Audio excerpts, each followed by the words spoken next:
यीशु, जय यीशु। तो आपके समझ में आएगा यीशु मसीह है कौन और उसके वचन में कितनी सामर्थ्य है। अक्सर हम लोग ये सोच बैठते हैं कि यीशु मसीह भी एक कोई रिलीजन का संस्थापक है जिसने ईसाई धर्म बनाया है और ईसाइयों के लिए बनाया है। अगर यीशु मसीह ईसाइयों का प्रभु है और ईसाइयों के उद्धार करने के लिए आया तो वो परमेश्वर नहीं हो सकता, क्योंकि परमेश्वर ने सारी सृष्टि बनाई है, स्वर्ग पृथ्वी और जो कुछ उसमें है सब उसी का है और सब कुछ उसी ने बनाया है। हम ये नहीं कह सकते कि ये एक कम्युनिटी को परमेश्वर ने बनाया है और इस देश के लोगों को शैतान ने बनाया है, इस धर्म के लोग जो हैं परमेश्वर के लोग हैं, इस धर्म के लोग शैतान के लोग हैं। ये बोलने वाले अपने लिए नरक का दरवाज़ा तैयार कर रहे हैं, क्योंकि वो जजमेंट पास कर रहे हैं। ध्यान रखिए, यीशु मसीह जब तक अनुग्रह का पीरियड है, अनुग्रह का पीरियड है, वो अनुग्रह कर रहा है और वो चाहता है कि हर एक मनुष्य उद्धार पाए। वो किसी के भी खिलाफ नहीं है, किसी को भी नाश होना देखना नहीं चाहता। अपने विरोध करने वालों के लिए भी यीशु मसीह ये प्रार्थना कर रहे थे, हे पिता इन्हें क्षमा कर, ये नहीं जानते क्या कर रहे हैं। क्योंकि यीशु मसीह का दुनिया में आने का उद्देश्य एकमात्र उद्धारकर्ता के रूप में है।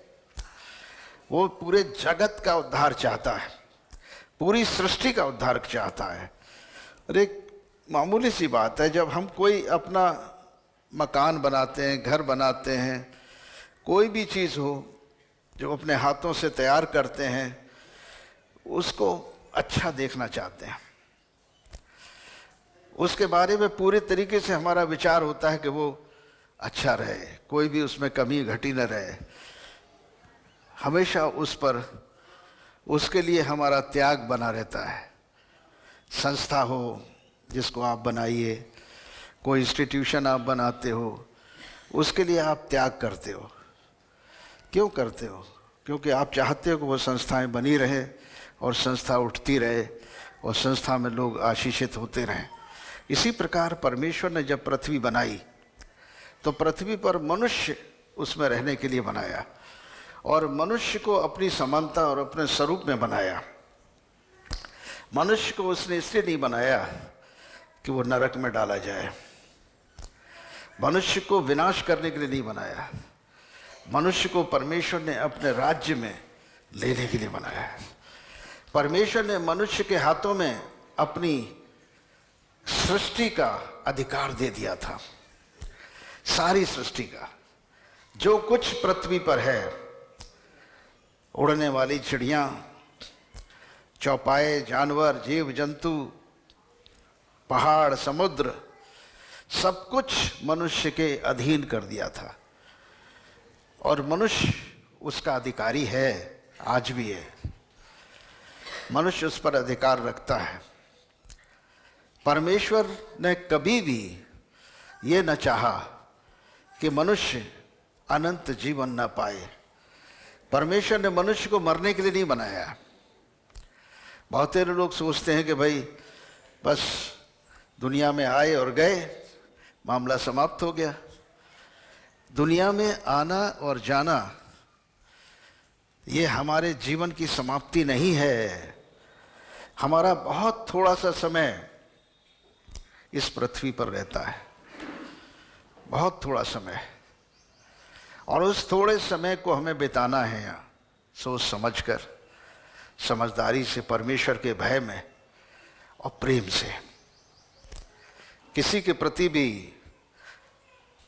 कड़वाहट, क्रोध, विरोध, फूट, विधर्म, डाह, मतवान, ये सब चीज़ें हमारे हृदय में नहीं होनी चाहिए, क्योंकि अक्सर इन्हीं की वजह से मनुष्य के हृदय में कड़वाहट पैदा होती है, अनफॉरगिवनेस पैदा होती है। वो क्षमा नहीं कर सकता है, एक दूसरे को, वो अपने भाई बहनों को क्षमा नहीं कर सकता है।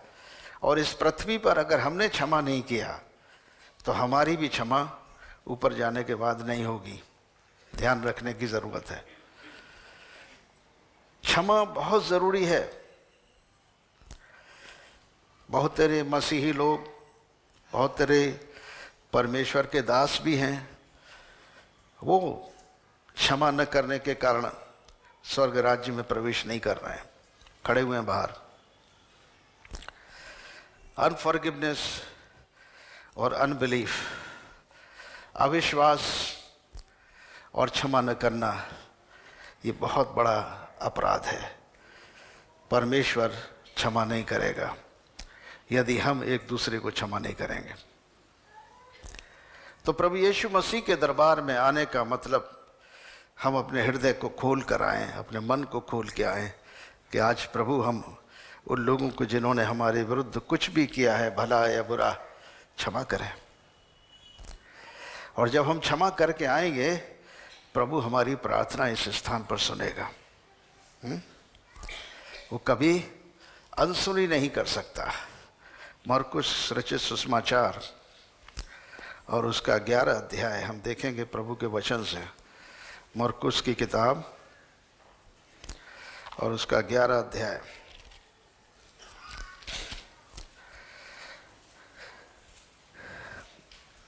चौबीस पद से देखेंगे, बल्कि हम 22 पद से देखते हैं। मैं तुमसे सच कहता हूँ कि जो कोई इस पहाड़ से कहे तू उखड़ जा और समुद्र में जा पड़, और अपने मन में संदेह न करे, वरन प्रतीति करे कि जो कहता हूँ वो हो जाएगा, तो उसके लिए वही होगा।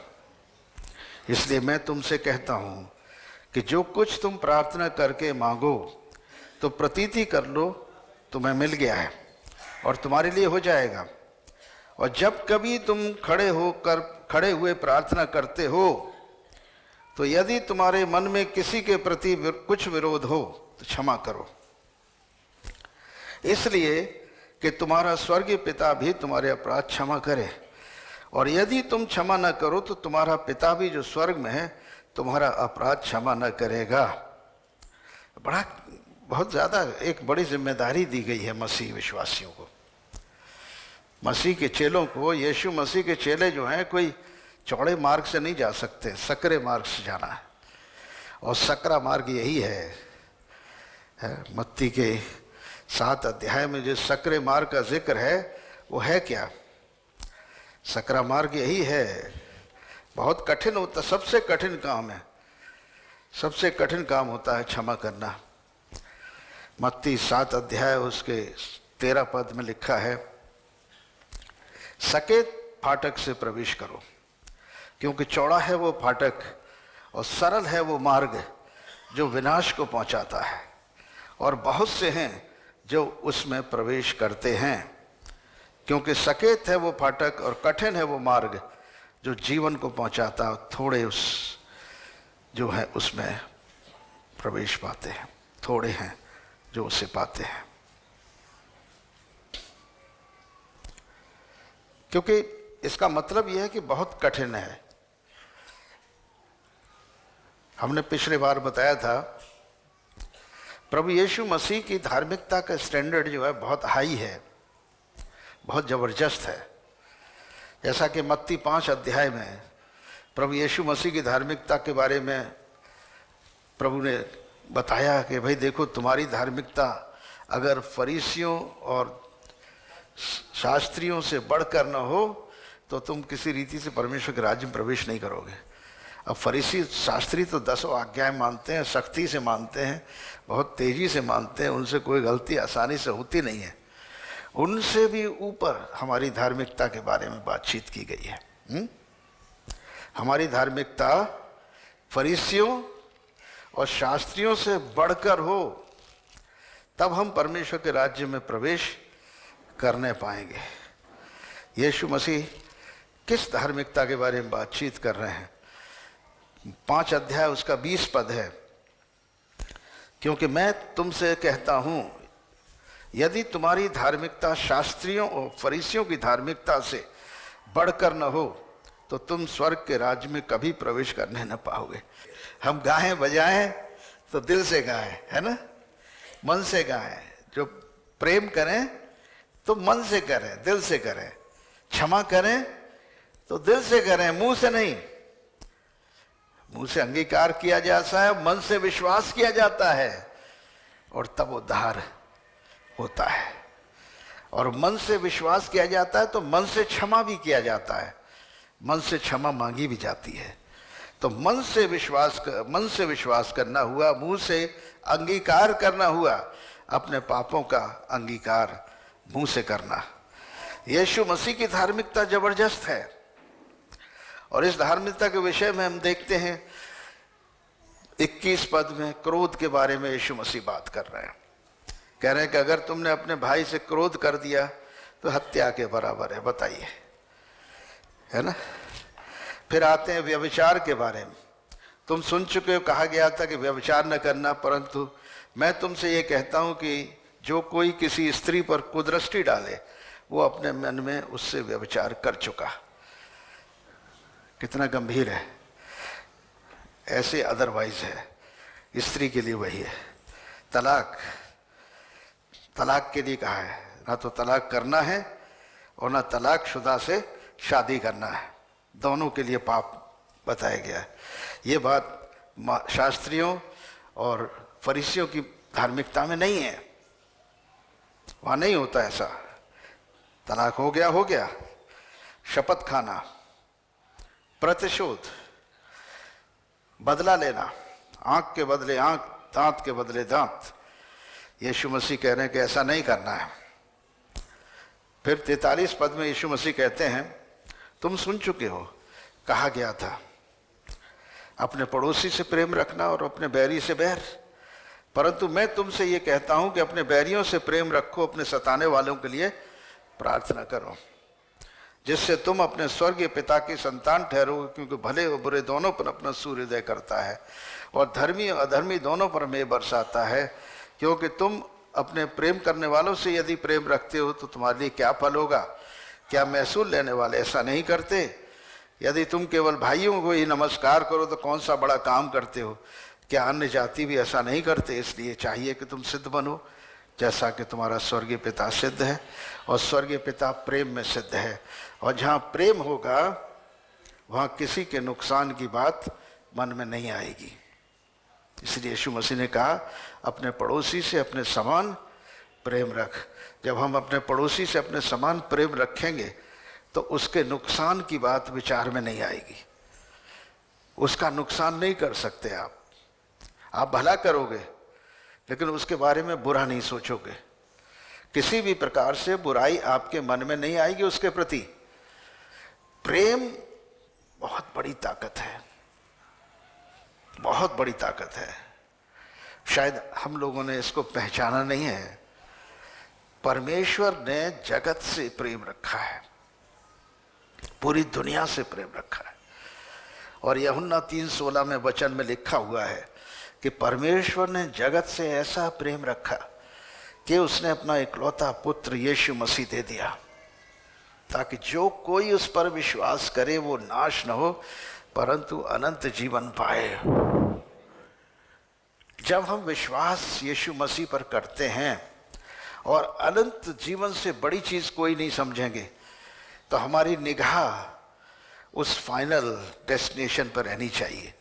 उस फाइनल जो अंतिम हमारा पड़ाव है, अंतिम पड़ाव की तरफ हमारी निगाह होनी चाहिए। वो अंतिम पड़ाव है यीशु मसीह के समानता, उसके स्वरूप में बन जाना, परमेश्वर की संतानें बन जाना, परमेश्वर के बेटे बेटी बन जाना। और वो कब बनेंगे आप? जैसा कि प्रभु के वचन में लिखा है यूहन्ना के 1 अध्याय उसके 12 पद में कि जितनों ने यीशु मसीह पर विश्वास किया उन सबको उसने परमेश्वर की संतान होने का अधिकार दे दिया। बहुत बड़ा अधिकार है।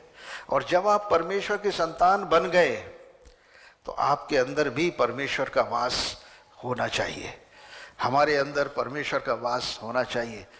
हम बावजूद शरीर में हैं, हम जानते हैं कि शरीर में रहकर हम बहुत दुर्बलताओं से टकराते हैं, रोज़मर्रा उनसे हमारा युद्ध होता है, हम उन्हें मारते पीटते उसे वश में करते हैं। शरीर को मार पीट के वश में करने वाली बात संत पौलुस कह रहे हैं। और शरीर में कोई ऐसी भली बस्ती नहीं है जो परमेश्वर को महिमा दे सके। अब प्रश्न ये है कि शरीर में पवित्र आत्मा जब बस जाएगा तो सब कुछ कंट्रोल में आ जाएगा। हमारा आत्मा परमेश्वर का दीपक है जो बुझ रहा है, टिमटिमा रहा है, कभी कभी अंधेरा तो कभी उजाला, है ना। हाल गुस्से में कुछ भी बक दिया किसी के लिए, है, थोड़ी देर में हाँ जय यीशु, हालेलुया हालेलुया हालेलुया। मतलब टिमटिमाटी बत्तियां मत बनो भाई, लगातार तुम्हारा दीपक चलता रहे, तुम्हारे अंदर की रोशनी कम ना हो। और वो रोशनी इसलिए कम हो जाती है कि हम अपने कुप्पी में तेल नहीं भरते हैं। हम उन 5 कुंवारियों के समान होते हैं जो मूर्ख हैं, हम उन 5 कुंवारियों के समान नहीं बनते जो समझदार हैं, जिन्होंने अपनी कुप्पियों में तेल भर लिया। ये कुप्पी है हमारा मन, हमारा हृदय, इसमें पवित्र आत्मा को भर दो। जब पवित्र आत्मा रहेगा तो हमारे दीपक, जो मनुष्य का आत्मा है, परमेश्वर का दीपक है, वो जलता रहेगा। और जब वो जलता रहेगा तो हमारे हृदय में रोशनी रहेगी, हमारे मन में रोशनी रहेगी। बुरे विचार कामयाब नहीं होंगे, सफल नहीं होंगे, आएंगे ज़रूर, सफल नहीं होंगे। एक परमेश्वर के दास ने भली बात कही, 20-50 साल पुरानी बात जब मैंने सुना था। The birds may fly over my head. The birds may fly over my head, but I will not allow them to make nest in my hairs. I am so glad I have no hairs, so I have no problem. चिड़ियों को, पादरी साहब भी ठीक कह रहे हैं कि टोपी पहन के हेयर टोपी में बना देगा, है? तो द बर्ड्स में फ्लाई ओवर माई हेड, मतलब चिड़ियाँ मेरे ऊपर से उड़ सकती हैं, मेरे सर से, है ना, लेकिन मैं उनको अपने बालों में घोंसला नहीं बनाने दूंगा। का अर्थ क्या? ये चिड़िया कौन है? विचार। शैतान को मत दोष दो यार। कौन बोला शैतान? तुमने देखा था दरवाजे पे कौन था? है, मैं उसको समझा के आया हूं। मैंने कहा उससे, मैं इन विश्वासी लोगों को समझाने जाऊंगा कि भाई शैतान पर दोष मत दिया करो। वो बेचारा बाहर बैठा बैठा रोता रहता है। वो कहता है ये मसीही लोग खुद पाप करते हैं और मेरे ऊपर दोष लगाते हैं। कहते हैं मैं क्या करूं, शैतान ने मुझे परीक्षा में डाल दिया है। यार क्या बात करते हो, है? शैतान को दोष मत दो। प्रभु यीशु मसीह ने दोष के बारे में तो और बड़ी बात कही है ना, 7वां अध्याय मत्ती का। दोष मत लगाओ कि तुम पर भी दोष लगाया जाए। जानते हो शैतान कौन है? दोष लगाने वाला है। और अगर तुम मौका दोगे दोष लगाने का उसे, तो वो तुम पर भी दोष लगाएगा। ये प्रभु यीशु मसीह कह रहे हैं, हम नहीं कह रहे। दोष मत लगाओ कि तुम पर भी दोष लगाया जाए, क्योंकि जिस प्रकार तुम दोष लगाते हो उसी प्रकार तुम पर भी दोष लगाया जाएगा। और जिस नाप से तुम नापते हो उसी नाप से तुम्हारे लिए भी नापा जाएगा। हालेलुया। सोचिए जरा। इसलिए शैतान को दोष देना बंद करो। हम पुराने नियम की व्यवस्था में नहीं जी रहे हैं। पुराने नियम की व्यवस्था में क्या था? यही बहाना था। शैतान ने बहका दिया, शैतान ने ये कर दिया। वो करता भी था। अब हम लोग शैतान से ज्यादा बड़े हो गए शैतानी करने में। शैतान से ज्यादा समझदार हो गए हैं शैतानी करने में। लोग अपने बच्चों को कहते हैं बहुत शैतानी करता है, कहते हैं ना, अक्सर सुनते हैं हम। हमने मना किया, उन माताओं को मना किया, हमने अपने बच्चों को शैतान मत बोलो। अपने बच्चों से न कहो कि शैतानी करता है, नहीं तो शैतान तुम्हारे बच्चों को क्लेम करेगा कि हमारे बच्चे हैं, उनको अपना बच्चा बना लेगा। कभी मत बोलो अपने बच्चों को शैतान, ठीक है? शैतान कभी मत बोलना अपने बच्चे को, और कभी मत बोलो कि बच्चा तुम्हारा शैतानी करता है। शरारत कर सकता है, शैतानी नहीं है। तो शैतानी नहीं करना है। हमें शैतान पर दोष लगाएंगे तो वही हमारे लिए भी दोष लगाने को खड़ा हुआ है। वो दोष लगाने की तो एक्सपर्ट है, वो बहुत एक्सपर्ट है। हम उसके एक्सपर्टाइज पे पहुंच नहीं पाएंगे, लेकिन सुना है कि आजकल मनुष्य बहुत आगे बढ़ चुका है ना? वो ज़्यादा एक्सपर्ट हो गया और शैतान पीछे रह गया है। तो दरवाजे पे बेचारा बैठा बैठा रोता रहता है, कहता है कि देखो ये ईसाई लोग रोज मुझ पर दोष लगाते हैं, चर्च में जम के मुझे बुरा भला कहते हैं, और सारे काम गलत यही करते हैं। चोरी ये करें, झूठ ये बोलें, सब व्यभिचार ये करें, अशुद्ध बातें, झगड़े फसाद, पैसे का लोभ लालच, ये ईसाई लोग करते हैं। और कहते हैं कि मैंने उनको लालच में डाल दिया। बताइए वो लालच में क्यों डाल देगा यार? उसका क्या काम है? कैसे डाल देगा? जब हम यीशु मसीह के लहू से खरीदे हुए लोग हैं तो शैतान का हमारे ऊपर अधिकार नहीं है। Don't give right to the devil. शैतान को अपने शरीर प्राणात्मा पर अधिकार मत दो, क्योंकि तुम्हें यीशु मसीह ने अपने लहू से खरीद लिया है। अब तुम प्रॉपर्टी यीशु की हो, यीशु मसीह की प्रॉपर्टी हो। तो जब हम उसकी प्रॉपर्टी हो गए हैं, शैतान का अधिकार हमारे ऊपर बिल्कुल नहीं है। इस बात का ध्यान रखने की आवश्यकता है।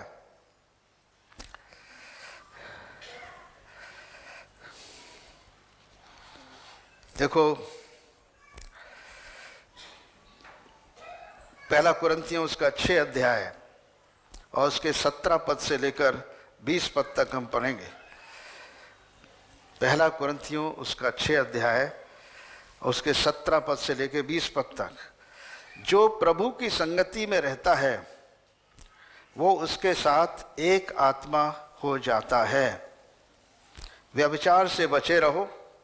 जितने अन्य पाप मनुष्य करता है देह के बाहर है, परंतु व्यभिचार करने वाला देह के विरुद्ध पाप करता है। ये व्यभिचार भी 2 तरह के हैं, आत्मिक व्यभिचार और शारीरिक व्यभिचार।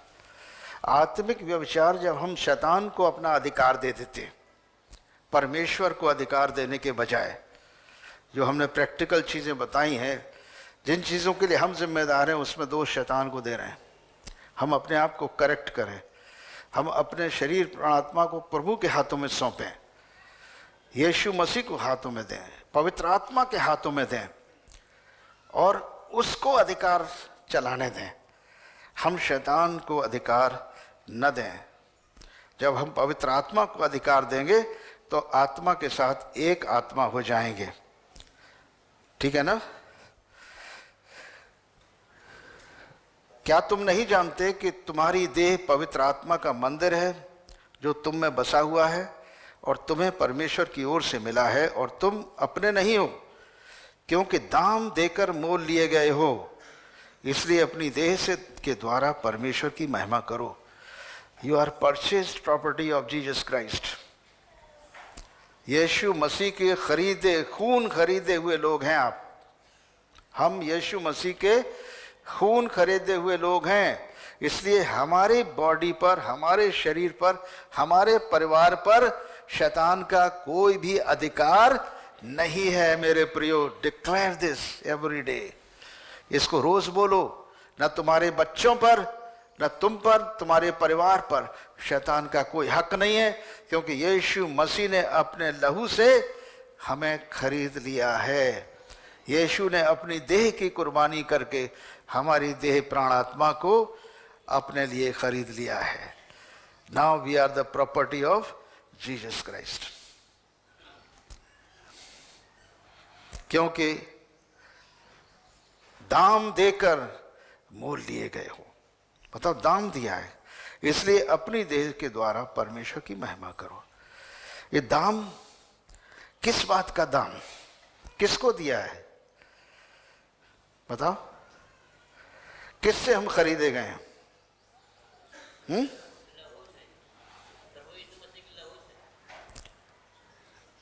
भाई क्यों खरीदे गए हैं? ये दाम किसको दिया गया? पाप का दंड क्या है? मृत्यु है, परंतु परमेश्वर का वरदान हमारे प्रभु यीशु मसीह में अनंत जीवन है। तो इस अनंत जीवन को देने के लिए यीशु मसीह ने क्या किया? पाप का दंड मृत्यु स्वयं ले लिया और हमारे लिए कह दिया, जा बेटा बेटी, गो एंड सिन नो मोर, जाओ और पाप मत करना। ठीक है ना? पाप न करना। तो हमें प्रभु यीशु मसीह ने अपने देह की कुर्बानी के द्वारा खरीदा है और एक नई सृष्टि बना दिया है।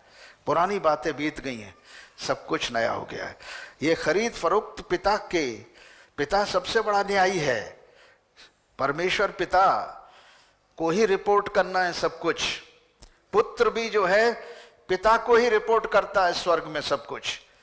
भले ही पिता ने पुत्र को सारा अधिकार दे दिया है, परमेश्वर पिता ने अपने पुत्र यीशु मसीह को संपूर्ण पृथ्वी का और स्वर्ग का अधिकार दे दिया है। हम जानते हैं मत्ती 28 और 18 में ऐसा लिखा है कि स्वर्ग और पृथ्वी का सारा अधिकार। यीशु मसीह जब जी उठे तीसरे दिन और जी उठने के बाद चेलों से मुलाकात किया, तब उनको बताया कि देखो, सारी पृथ्वी का अधिकार, स्वर्ग का अधिकार मुझे दे दिया गया है। जाओ सारी सृष्टि को चेले बनाओ और उन्हें पिता, पुत्र और पवित्र आत्मा के नाम से जल में डुबकी लगवाओ, बपतिस्मा दो और उन्हें वो बातें जो मैंने तुम्हें सिखाई है मानना सिखाओ और जगत के अंत तक मैं तुम्हारे साथ हूं। बपतिस्मे का मतलब क्या है? बपतिस्मा लोग सोचते हैं ईसाईकरण है। बपतिस्मा ईसाई बनाने की प्रक्रिया नहीं है। बपतिस्मा उद्धार के लिए आवश्यक है। कल मैं इस पर ध्यान दे रहा था, शायद पता नहीं कोई पूछ रहा था, डेविड साहब बात कर रहे थे क्या, बपतिस्मे के बारे में बातचीत हमसे कर रहे थे। तो हमने उनको मरकुस 16 और 16 का जिक्र किया। मरकुस उसका 16 अध्याय, उसका 16 पद, 15 और 16 एक साथ पढ़ेंगे। और यीशु ने जी उठने के बाद 11 चेलों से कहा, तुम सारे जगत में जाकर सारी सृष्टि के लोगों को सुसमाचार प्रचार करो। ये सुसमाचार प्रचार करने की जिम्मेदारी प्रभु यीशु मसीह ने अपने चेलों को दी, परंतु किसको प्रचार करने के लिए दी? किन को हम करें? सारी सृष्टि को। न इसमें कोई जाति है, न कोई धर्म है, न कोई भाषा है, न कोई देश है। पूरी दुनिया है, पूरी सृष्टि है जिसे हमें यीशु मसीह का सुसमाचार, उद्धार का समाचार देना है, बताना है। और जो विश्वास करे और बपतिस्मा ले उसी का उद्धार होगा, परंतु जो विश्वास न करेगा वो दोषी ठहराया जाएगा। सोचिए। और विश्वास करने वालों के ये चिन्ह होंगे कि वे मेरे नाम से दुष्ट आत्माएं निकालेंगे। पहली बात, यीशु मसीह के नाम से दुष्ट आत्माएं निकालेंगे, अन्य भाषाएं बोलेंगे, सांपों को उठा लेंगे, नाशक वस्तु पी जाए तो भी कुछ हानि न होगी, वे बीमारों पर हाथ रखेंगे और वे चंगे हो जाएंगे। ये चिन्ह हैं हमारे विश्वासी भाई बहनों के। आपके अंदर भी होना चाहिए। ये चिन्ह हर एक विश्वासी भाई बहन के पास होना चाहिए कि हम दुष्ट आत्माओं को यीशु मसीह के नाम से अधिकार के साथ निकालें। अगर कोई बीमार है तो उसके सर पर हाथ रखें, प्रभु के नाम से प्रार्थना करें, वो चंगा होगा। ये काम विश्वासियों का। तो ये बहुत गंभीर है। यीशु मसीह ने जो काम कर दिया हमारे लिए और जिस मार्ग पर हमें चलना है वो सकरा मार्ग है। बहुत कुर्बानी की जरूरत है, बहुत कुछ कुर्बानी की जरूरत है। सबसे ज्यादा कुर्बानी अपनी जुबान की करो, जीभ की। जीभ जानते हो? जिस जीभ से तुम प्रभु के लिए हालेलुया, प्रेज द लॉर्ड और भजन गाते हो, उसी जीभ से अपने भाई बहनों की बुराई भी करते हो। ये कैसे हो सकता है? परमेश्वर की महिमा सबसे पहले अपनी जीभ से करो, और जीभ की कुर्बानी बहुत ज़रूरी है।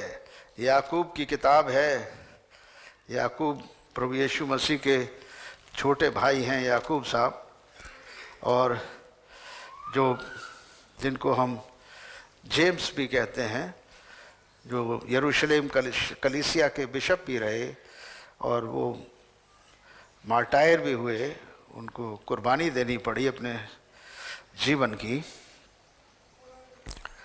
और इसमें लिखा है, हे मेरे भाइयों, शुरू से पढ़ो। जीभ को वश में करना।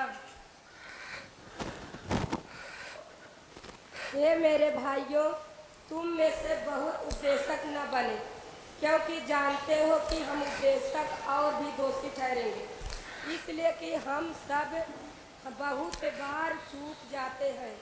जो कोई वचन में नहीं चूकता वही तो सिद्ध मनुष्य है और सारी देह पर भी लगाम लगा सकता है। जब हम अपने वश में करने के लिए घोड़ों के मुंह में लगाम लगाते हैं तो हम उनकी सारी देह को भी घुमा सकते हैं। इसलिए अपनी जीभ पर लगाम लगाओ ताकि तुम पूरी देह को घुमा सको। है जैसे घोड़े की जुबान पर, घोड़े के मुंह पर लगाम लगाते हैं तो घोड़े को पूरे तरीके से अपने कब्जे में कर लेते हैं। ऐसे अपनी जीभ पर लगाम लगाना जरूरी है कि हमारे मुंह से ऐसी कोई बात न निकले जिससे कि कोई बुराई पैदा हो, कोई भाइयों में झगड़े पैदा हो, आपस में मनमुटाव न पैदा हो। ये सारी बातों पर ध्यान रखने की जरूरत। जीभ से कोई गलत बातें न बोलो। जब हम देखो, जहाज भी यद्यपि ऐसे बड़े होते हैं जो प्रचंड वायु से चलाए जाते हैं, तो अभी एक छोटी सी पतवार के द्वारा माझी की इच्छा के अनुसार घुमाए जाते हैं। वैसे ही जीभ भी एक छोटा सा अंग है और वो बड़ी बड़ी डींगे मारता है। और देखो, थोड़ी सी आग से कितने बड़े वन में आग लग जाती है। जीभ भी एक आग है। जीभ हमारे अंगों में अधर्म का एक लोक है और सारी देह पर कलंक लगाती है और जीवन गति में आग लगा देती है और नरक कुंड की आग में जलती रहती है। अब जीभ से बोलने से देश देश में झगड़े हो जाते हैं। एक राष्ट्रपति दूसरे राष्ट्रपति की देश के खिलाफ बोल दे तो उसकी जो सेनाएं हैं वो लड़ जाती हैं, हजारों लोग मारे जाते हैं जीभ से। ऐसे ही पड़ोसियों में, भाइयों में, बहनों में मनमुटाव हो जाता है। एक दूसरे से बात नहीं करते हैं, हम एक दूसरे की चुगली करते हैं उसी जीभ से, और उसके कारण भाइयों में, बहनों में झगड़े होते हैं। इसको ध्यान देने की जरूरत है। यदि तुम मसीही हो तो अपनी जीभ पर लगाम लगाओ। किसी भी हालत से तुम्हारे मुंह से बुराई नहीं निकलना चाहिए। भजन संहिता 34,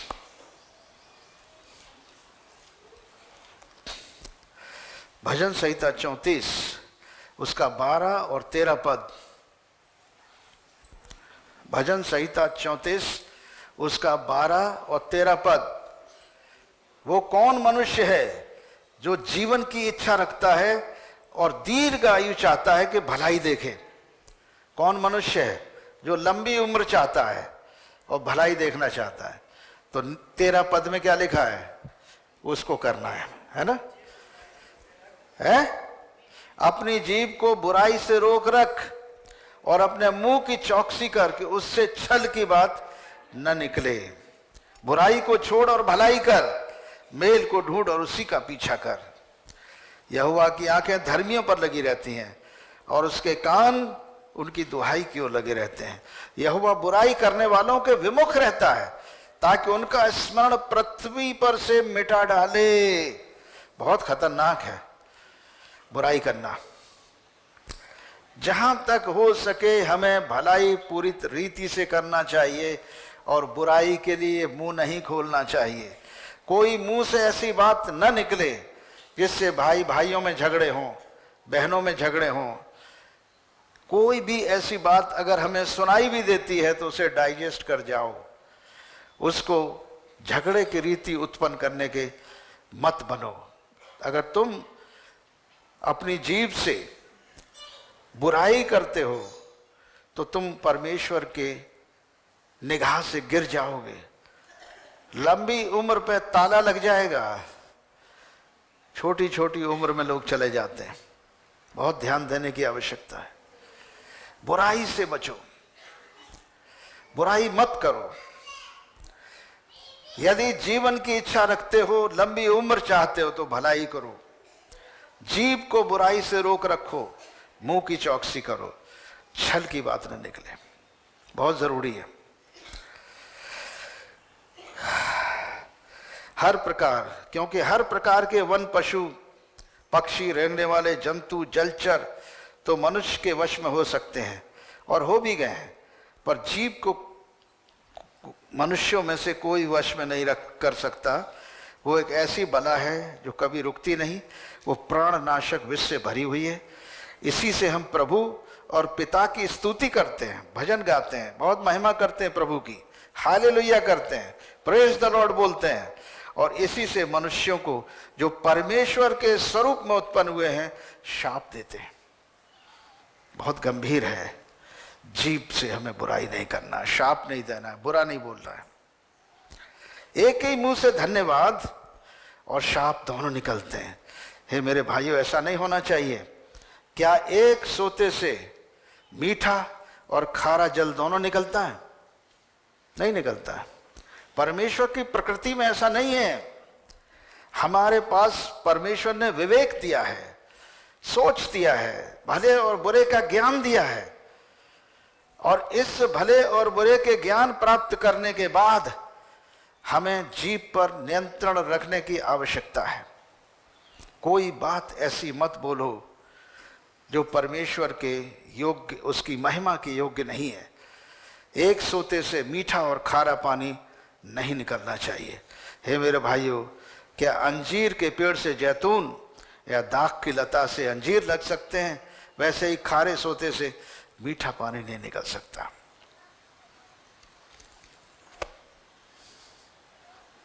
हालेलुया।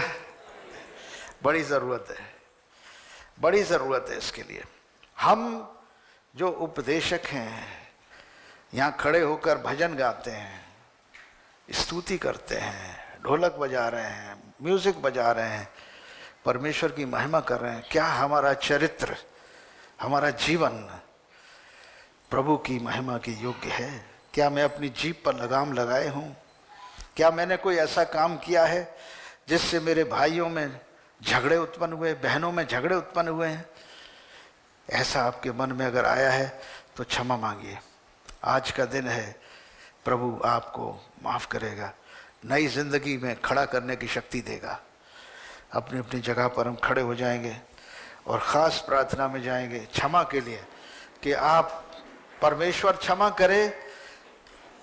जब हम क्षमा करेंगे दूसरों को तो परमेश्वर हमें भी क्षमा करेगा। बड़ा आवश्यक है। जीभ पर लगाम लगाने के लिए पवित्र आत्मा हमारी सहायता करने को तैयार है। पवित्र आत्मा के अधीन कर दो उन अंगों को जिन पर तुम्हारा नियंत्रण नहीं है। उन अंगों को पवित्र आत्मा के अधीन कर दो, प्रभु कह रहा है। रोमियो के 8 अध्याय में यही बात परमेश्वर बोलता है, किस प्रकार से पवित्र आत्मा के अधीन करना है हमको, अपने शरीर को, हालेलुया, जिस जुबान को, जिससे सब कुछ हम उल्टा सीधा बोल जाते हैं। रोमियो के 6 अध्याय में, मैं तुम्हारी शारीरिक दुर्बलताओं के कारण मनुष्य की रीति पर कहता हूं, जैसे तुमने अपने अंगों को कुकर्म के लिए अशुद्धता और कुकर्म के दास और करके सौंपा था, वैसे ही अब अपने अंगों को पवित्रता के लिए धर्म के दास करके प्रभु यीशु मसीह को सौंप दो। अपनी जुबान को, अपने सोच विचारों को पवित्र आत्मा के अधीन कर दो। जब तुम पाप के दास थे तो धर्म की ओर से स्वतंत्र थे, और जिन बातों से तुम अब लज्जित होते हो उससे तुम क्या फल पाते थे, क्योंकि उनका अंत तो मृत्यु है। अब पाप से स्वतंत्र होकर परमेश्वर के दास बनकर तुमको फल मिला है, जिससे पवित्रता प्राप्त होती है और उसका अंत अनंत जीवन है। क्योंकि पाप की मजदूरी तो मृत्यु है, परंतु परमेश्वर का वरदान हमारे प्रभु यीशु मसीह में अनंत जीवन है। मेरे प्रियो, इसलिए पाप तुम्हारे नश्वर शरीर में राज्य न करे, तुम उसकी लालसाओं के अधीन न रहो और न अपने अंगों को अधर्म का हथियार होने के लिए पाप को सौंपो, पर अपने आप को मरे हुओं में से जी उठा जानकर परमेश्वर को सौंपो, और अपने अंगों को धर्म के हथियार होने के लिए परमेश्वर को सौंपो। तब तुम पर पाप की प्रभुता न होगी, क्योंकि तुम व्यवस्था के अधीन नहीं परन अनुग्रह के अधीन हो। हम अपने सोच विचार, आंख, कान, जुबान, हाथ, पैर सबको यीशु मसीह के नाम से पवित्र आत्मा के अधीन करें। बोलो, हे प्रभु यीशु, आज के दिन मैं अपने अंगों को,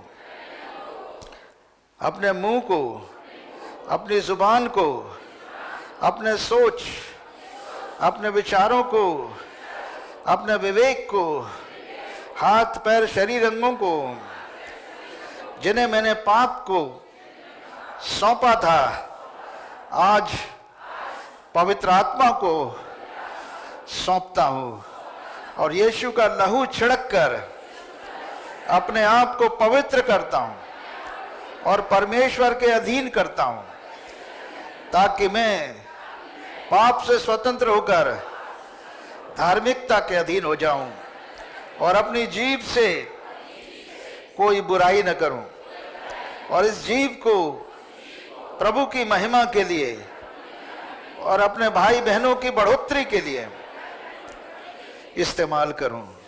हे पवित्र आत्मा, मेरी सहायता कर, यीशु के नाम से, आमीन।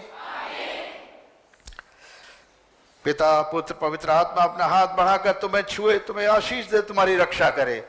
प्रभु अपने मुख का प्रकाश तुम पर चमकाए, तुम पर अनुग्रह करे। प्रभु अपना मुख तुम्हारी ओर करे, तुम्हें शांति दे। आमीन।